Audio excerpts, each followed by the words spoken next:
Students, I am Hemlata Mishra from Navjyoti global school Paharpani. और आज जो हम चैप्टर पढ़ने जा रहे हैं वो है क्लास 6 के हिस्ट्री का chapter number 5, what books and burials tell us about. इसमें हम पढ़ेंगे कि जो पुराने टाइम में हमें बुक्स, मतलब जो आर्कियोलॉजिस्ट लोग थे जो पास्ट के बारे में स्टडी करते हैं, उन्हें जो बुक्स मिली थी, ठीक है, उससे उन्हें क्या पता चला, उस वो चीज़ें हमें क्या बनाती है। और बुरियल्स मतलब जहाँ लोगों को दफनाया करते थे, ठीक है। तो इन सारी चीज़ों से हमें क्या पता, ये सारी चीज़ें हम इस चैप्टर में पढ़ेंगे। तो स्टार्टिंग में आपको एक बहुत छोटी सी स्टोरी दी यहाँ पे मैरी की, ठीक है, मैरी इन द लाइब्रेरी। तो चलिए स्टार्ट करते हैं chapter. As the bell rang the teacher asked the student to follow him.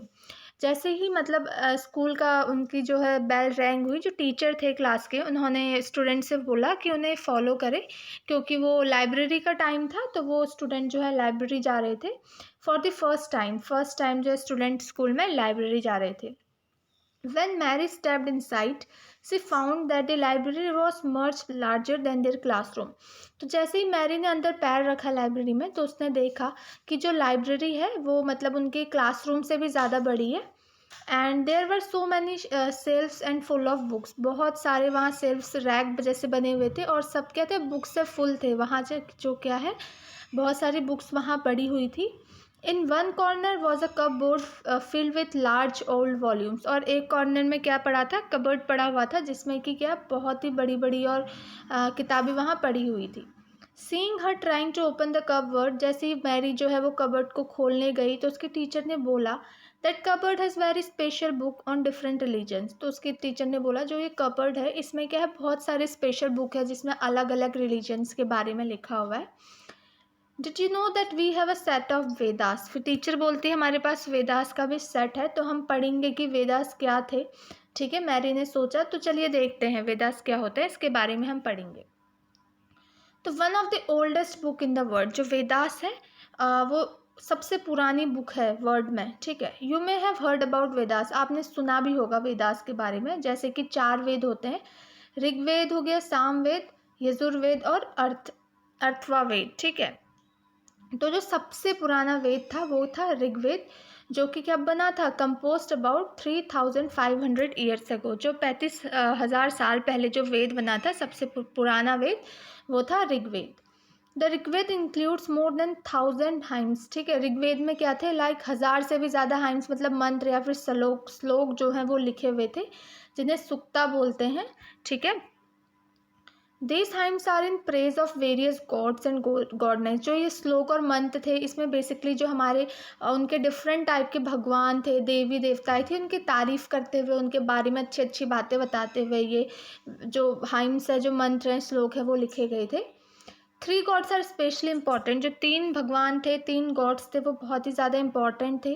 जैसे अग्नि थे जो कि गॉड ऑफ फायर, ठीक है। और इंद्र थे अ वॉरियर गॉड, जो युद्ध में लड़ते थे। और सोमा, ठीक है, a plant from which a special drink was prepared, ऐसा प्लांट जिससे स्पेशल ड्रिंक बनती है। So these hymns were composed bye sages. तो जो ये मंत्र श्लोक थे, ठीक है, ये जो ऋषिज थे उन लोगों ने बनाए थे। Priest taught student to recite and memorize each syllable, word and sentences bit by bit।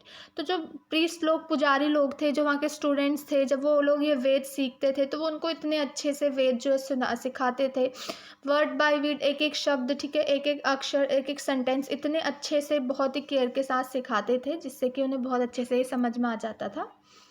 Most of the hymns were composed, taught and learn by man. और जो बहुत ज़्यादा से ज़्यादा जो श्लोक और मंत्र थे वो क्या थे, आदमी लोग ही पढ़ाते थे और उन्होंने ही बनाए थे। और कुछ थे वो क्या थे, वुमेन ने बनाए थे। बहुत कम थे जो वुमेन ने बनाए थे। ज़्यादातर मंत्र श्लोक जो थे बच्चों ने ही बनाए थे और वो ही पढ़ाते थे। The Rigveda is in old और वैदिक Sanskrit which is different from the Sanskrit you learn in the school these days. जो ऋग्वेदा थी, ठीक है, उसमें जो श्लोक्स लिखे गए थे वो ओल्ड संस्कृत, पहले जो संस्कृत थी वैसे लिखे गए थे। वो ऐसे जैसे हम आजकल स्कूल में संस्कृत पढ़ते हैं ना, वैसे संस्कृत नहीं थी, अलग ही लैंग्वेज में वो लिखे गए थे। The books we use are written and printed. तो जो बुक्स वो हम यूज़ कर रहे हैं अभी, वो क्या होती हैं, लिखी हुई होती हैं। उसमें जो चीज़ें होती हैं प्रिंट के फॉर्म में होती हैं। लेकिन जो ऋग्वेदा था वो क्या था, प्रिंटेड फॉर्म में नहीं था उस टाइम पे। वो लोग बोलते थे और मतलब लोग सुनते थे, ठीक है, मतलब वो लोग अपने मुंह से बोलते थे और लोग उनको सुनते थे, पढ़ते नहीं थे लोग इधर उधर से और वहाँ से पढ़ के नहीं, जैसे हम आजकल बुक से पढ़ के चीज़ें सीखते हैं। जो ऋग्वेदा थे उस टाइम पे प्रिंटिंग का ये ऐसा सिस्टम कुछ था भी नहीं, तो लोग बोलते थे अपने मुंह से मंत्र और लोग उनको सुनते थे। It was written down several century after it was first compose. तो जब वो पहले बना था, लाइक 3500 साल पहले, ठीक है, उस टाइम पे उसे लिखा नहीं गया था, उसके कुछ सेंचुरीज बाद जो है इसे लिखा गया था। और इसे प्रिंट करना तो अभी आज से ही 200 साल पहले शुरू हुआ था। How historians study the Rigveda. अब जो हमारे हिस्टोरियंस हैं जो पास्ट के बारे में पता लगाते हैं, उन्होंने ऋग्वेदों को कैसे स्टडी करा था ये पढ़ेंगे। So historians like archaeologists find out about the past, but in addition to material remains, they examine written sources as well. अब जैसे हिस्टोरियंस हैं, उन जब वो पास्ट के बारे में पता लगाते हैं तो वो ये सारी चीज़ें देखते थे ना, कि पॉट्स हो गए जो इधर उधर गमले, और सीड्स हो गए, बोन्स हो गए, ये मिलते थे। उसके अलावा क्या है, उन्हें ये जो रिटन सोर्सेज हैं ये भी मिले थे।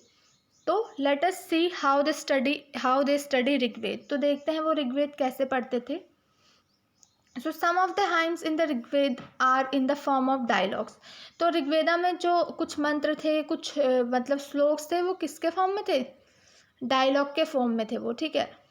जैसे डायलॉग्स होते हैं ना, वैसे फॉर्म में थे। This is part of one such hymn, ठीक है। तो ये क्या है, एक मंत्र का पार्ट है जिसमें कि हमें बताया गया कि जो विश्वामित्र थे साधु, उनके बीच में, और दो रिवर बेयास और सतलुज के बीच में, जिन्हें कि वो वर्शिप करते हैं, उन दोनों के बीच में जो बात हुई थी, ठीक है, डायलॉग के फॉर्म में हुई थी, उसके बारे में बताया। ये आपको एक मैन्यूस्क्रिप्ट मिली है यहाँ पे ऋग्वेदा के, दिखाई गई है कि ऐसे जो है ऋग्वेद लिखा जाता था। अब इसके अलावा क्या था, कैटल थे, हॉर्सेज और चैरियोट्स, ठीक है, इसके बारे में हम पढ़ेंगे। There are many prayers in the Rigveda for cattle. जो मतलब ऋग्वेदा में सिर्फ देवी देवता ही नहीं, उसके अलावा जो कैटल, गाय भैंस होते हैं, क्योंकि पहले जो है लोग गौ माता को बहुत मानते थे, तो गाय भैंस हो गया, और चिल्ड्रन स्पेशली सन हो गया, और हॉर्सेस, इनके बारे में भी बहुत ज़्यादा प्रेयर्स थी। तो horses were yoked to chariots that were used in the battles, ठीक है। हॉर्सेस क्या, चोरियोट्स मतलब क्या होता है, रथ होता है, ठीक है। तो जब बैटल में लड़ने के है पहले लोग जाया करते थे, तो आपने जैसे अभी आप देखते भी होगे राम, पहले की चीज़ें पुरानी जब आपको टीवी में दिखाते हैं, तो वहाँ पे क्या होता था, जो हॉर्सेस हैं उनको क्या करा जाता था, रथ में बांधा जाता था। जब वो बैटल्स लड़ने जाते थे तो हॉर्सेस को बांटा जाता था, उसमें बांधा जाता था। और ये हॉर्स बैटल्स जो मोस्टली होता था ना, उसमें मतलब वो कैटल जो गाय थी उनके लिए होता था, मतलब कि लड़के उनके गाय ले लेंगे, या फिर जो ये बैटल्स हैं ये ज़मीनों के लिए होता था, ठीक है, which was important for pasture and for growing Hardy crops, ठीक है, उसके लिए होता था। और कुछ बैटल्स किसके लिए, पानी के लिए लड़ाई किया जाता था, कुछ बैटल्स जो है लोगों को कैप्चर करने के लिए। तो जो ये बैटल्स मोस्टली होते थे कैसे होते थे, रथ था, रथ में घोड़े बांधे जाते थे, उसमें जो राजा लोग या जो भी बड़े लोग थे जो लड़ाई लड़ते थे, वॉरियर्स थे, वो जाते थे। ये बैटल मोस्टली गायों के लिए होता था, या फिर ज़मीन के लिए होता था, ठीक है, या फिर पानी के लिए होता था, या फिर लोगों को कहीं के लोगों को कैप्चर करने के लिए। So some of the wealth that was obtained was kept by the leaders. तो कुछ पैसे जो भी वो इस वॉर में कैप्चर करते थे, हड़पते थे, कुछ पैसे तो जो लीडर्स थे वो लोग रख लेते थे, कुछ जो पुजारी हैं उनको दे दिए जाते थे। And the rest was distributed amongst the people. और जो बचे कुछ पैसे थे उसको क्या करते थे, जो वहाँ के लोग थे उनमें डिस्ट्रीब्यूट कर देते थे। तो some wealth was use for the performance of yajnas और सेक्रीफाइसेस। तो और कुछ पैसे थे जो किसके लिए यूज़ किए जाते थे, यज्ञ लोग करते थे जो पहले लोग, उसके लिए उसके लिए यूज़ किए जाती थी। कुछ वेल्थ मतलब कि वेल्थ गुड्स कुछ भी हो सकता है, जिसमें जब हवन होता है ना, जिसमें हम हवन में आग जलाते हैं तो हम उसमें सारी चीज़ें डालते हैं, जैसे कि घी डालते हैं, ग्रेन डालते हैं, ठीक है। तो इसके लिए ये सारी हवन के लिए भी सारी चीज़ें यूज़ हुआ करती थी। Most man took part in this war. तो ज़्यादातर जो थे वो आदमी लोग ही इस लड़ाई में हिस्सा लेते थे। There was no regular army, कोई ऐसी रेगुलर आर्मी नहीं थी, but there were assemblies where people met and discussed matter of wars and peace. ऐसी कोई आर्मी नहीं थी कि हाँ ये आर्मी है तो यही लड़ाई करेगी। कुछ लोगों के ही मतलब ग्रुप था, असेंबली थी, जहाँ पे लोग मिलते थे, वो लोग डिस्कस करते थे वॉर के बारे में और शांति के बारे में। और जो थे वो लोग अपने लीडर को भी चूज़ करते थे, और लीडर ऐसा चूज़ करते थे जो कि बहुत ब्रेव हो, ठीक है, बहादुर हो और स्किलफुल वॉरियर हो, जिसके अंदर बहुत टैलेंट हो, जो अच्छे से वॉर लड़ सके। वर्ड्स टू डिस्क्राइब पीपल, अब इन लोगों को कैसे डिस्क्राइब किया जाता है? वर्ड्स के थ्रू, ठीक है। So there are several ways of describing people, तो बहुत सारे तरीके हैं जिससे हम लोगों को डिस्क्राइब कर सकते हैं। जैसे कि in terms of the work, जैसे कि क्या काम कर रहे हैं वो, इसके अकॉर्डिंग हम उन्हें डिस्क्राइब कर सकते हैं। द लैंग्वेज दे स्पीक, कैसी लैंग्वेज हैं जो वो बोल रहे हैं। The place they belong to, किस प्लेस को वो बिलोंग करते हैं। Their family, their communities and culture practice. तो इन्हीं सब चीज़ों को देख के क्या है, हम क्या करते थे, लोगों को डिस्क्राइब करते थे। So let us see some of the words use to describe people found in the Rigveda. तो हम ऐसे वर्ड्स देखते हैं जो कि लोगों को डिस्क्राइब करने के लिए होते थे, जो हमें ऋग्वेदा में मिले हैं। तो जैसे इसमें दिया गया है, there are two groups who are described in term of their work. दो लोग थे जिनको उनके काम के अकॉर्डिंग डिस्क्राइब किया गया था। एक पुजारी थी, जिन्हें समटाइम हम क्या बोलते हैं, ब्राह्मण भी बोलते हैं, जो कि क्या परफॉर्म करते थे, रिचुअल्स परफॉर्म करते थे। और जो दूसरे थे राजास थे, उनको राजा बोलते थे। जो दूसरे थे, एक ब्राह्मण थे, दूसरे राजास थे। These rajas were not like the ones you will learning about later. अब ये वैसे राजा नहीं थे जिनके बारे में तुम आगे पढ़ोगे, क्योंकि आगे अब तुम जिन आगे आने वाले चैप्टर्स में या नेक्स्ट क्लास में आप जिन राजास के बारे में पढ़ोगे, वो ऐसे राजा होंगे जो कि बहुत पैसे वाले होते हैं, पावरफुल होते हैं, अमीर होते हैं। तो पहले मतलब जब ऋग्वेदा का टाइम था, जब इतने साल पहले जो ये वर्ड्स यूज़ किया गया ना राजा, ये ऐसे लोगों के लिए नहीं यूज़ किया जिनके पास बहुत सारे पावर था या बहुत सारा पैसा था। ये भी मे बी ऐसे लोगों के लिए यूज़ किया हो जो क्या हो, बहुत ज़्यादा ऑनेस्ट हो, ईमानदार हो, ठीक है। मतलब इनका ये काम नहीं था कि ये मतलब टैक्स कलेक्ट करेंगे या फिर अपनी आर्मी बनाएंगे, क्योंकि आगे वाले आने वाले चैप्टर्स में नेक्स्ट क्लास में तुम पढ़ोगे कि राजा हम उन्हें ही कहते थे जो कि टैक्स कलेक्ट करते थे, अपनी आर्मी जो है बनाते थे। क्योंकि पहले जैसे बाद में तो ऐसा सिस्टम होने लगा था कि जैसे राजा है तो उसका बेटा ही राजा बनेगा। पहले ऐसा नहीं होता था। पहले क्या करते थे कि जो स्किलफुल होगा, जो ब्रेव होगा, उसे जो अच्छी हायर पोजीशन देते थे। Two words were use to describe the people और the community as a whole. तो इन्हीं दो वर्ड्स को जो है हम पीपल, लोगों को डिस्क्राइब करने में यूज़ करते थे। और ठीक है, वन वॉज द वर्ड जना, ठीक है। एक वर्ड क्या है, जना, जिसका मतलब होता है लोग, जो कि हम अभी भी हिंदी में यूज़ करते हैं और अदर लैंग्वेज में। और जो दूसरा था wish, the word Vysya come from wish, ठीक है। विष्णु भगवान से ये वर्ड आया था, जिसके बारे में तुम आगे अभी 6th चैप्टर में पढ़ोगे। नाउ सेवरल विश और जना आर मैंशनड बाय नेम।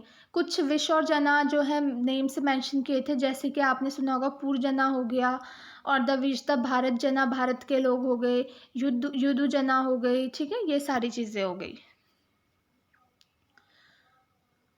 अब क्या है, sometimes the people who compose the hymns describe themselves as Aryas. अब कभी कभी क्या होता था, जो लोग क्या है, जो ये मंत्र और श्लोक लिखते थे ऋग्वेदा के, ये अपने आप को क्या बोलते थे, आर्यास बोलते थे। एंड देयर अपोनेंट एज दास और दास्यूस, और जो उनके अपोनेंट थे उनको दास बोलते हैं, दास्यूस बोलते थे। So these were people who did not perform सेक्रीफाइसेज। ये दासूस या दासाज लोग उनको बोलते थे जो कि कोई भी सेक्रीफाइस नहीं देते थे, और जो डिफरेंट लैंग्वेज स्पोक करते थे, मतलब जो भगवान के यज्ञ नहीं करते थे, ठीक है, उन लोगों को ये दासास लोग बोलते थे। फिर बाद में ये दासा वर्ड हम किसके लिए, औरतों को, जो दासी लोग होती हैं उनके लिए यूज़ करने लग गए, या फिर जो स्लेव लोग होते हैं। स्लेव लोग कौन होते हैं, जिन्हें राजा लोग कैप्चर कर लेते थे, फिर उनसे अपने अकॉर्डिंग काम कराते थे। So slaves were women and men who were often captured in war. तो यही स्लेव्स वो लोग, आदमी और औरतें होते थे जो वॉर के दौरान मतलब जो लोग हैं वो कैप्चर कर लेते थे, और फिर उनसे ऐसे ट्रीट करते थे जैसे कि वो उन लोगों की खुद की प्रॉपर्टी होगी, और जो काम चाहते थे वो अपने इन स्लेव से करा लेते थे, मतलब दबा के रखते थे इन लोगों को। फिर क्या है, while the Rigveda was being compose in the north west of the subcontinent, there were other development elsewhere. अब जैसे ऋग्वेदा हमारा कहाँ हुआ था, नॉर्थ वेस्ट में ही बना था सब कॉन्टिनेंट के। तो जब ऋग्वेदा बना था तो उसी टाइम पे और जगह पे और डेवलपमेंट भी हो रहे थे, उसके बारे में हम पढ़ते हैं। जैसे silent sentinels the story of megalith. Megalith क्या होते हैं? जो बड़े स्टोन्स होते हैं, इसके बारे में हम पढ़ेंगे। These stone boulders are known as megalith. जो स्टोन बोल्डर है जो आपने इस पेज में देख रही हैं, ठीक है, बड़े बड़े स्टोन है, इसे हम क्या बोलते हैं? मेगालिथ्स बोलते हैं। These were carefully arranged by people and were used to make burial sites। इनको क्या है, लोग बहुत ही अच्छे से क्या करते थे? अरेंज करके रखते थे और इससे क्या बनाते थे? Burial sites. ब्यूरियल साइट्स क्या होता है? जहाँ पे मरे हुए लोगों को दफनाया जाता था। तो इन स्टोन को अच्छे से अरेंज करके ही लोगों को दफनाया जाता था। The practice of erecting megaliths began about 3000 year ago. तो जो प्रैक्टिस थी, जो मतलब ये मेगालिथ्स को दफनाने की मतलब मेगालिथ्स को बनाने की शुरू हुई थी, मतलब इन बड़े बड़े लोगों से ब्यूरियल साइट बनाने की शुरू हुई थी, वो आज से 3000 साल पहले स्टार्ट हुई थी। और ये कहाँ कहाँ हुई थी? लाइक डेक्कन में हुई थी, साउथ इंडिया में हुई थी, नॉर्थ ईस्ट और कश्मीर, इन सब जगह पे हुई थी। सम इम्पॉर्टेंट मेगालिथ साइट, जो आप मैप 2 पेज 14 अपने बुक के पेज 14 में मैप 2 देखिएगा, वहाँ पे आपको कुछ इंपॉर्टेंट मेगालिथ साइट्स भी दिखाई जाएंगी जहाँ पे लोगों को दफनाया जाता था। ठीक है, तो क्या है? While some megaliths can be seen on the surface, other megaliths burials are often underground. जब हिस्टोरियंस ने क्या था, इन मेगालिथ्स के बारे में देखा, तो कुछ मेगालिथ्स तो हमें ऊपर सरफेस में ही दिख गए थे, लेकिन कुछ मेगालिथ्स ऐसे थे जब ज़मीन खोदी तो उसके अंदर हमें मिले थे। Sometime archaeologists find a circle of stone boulders और a single large stone।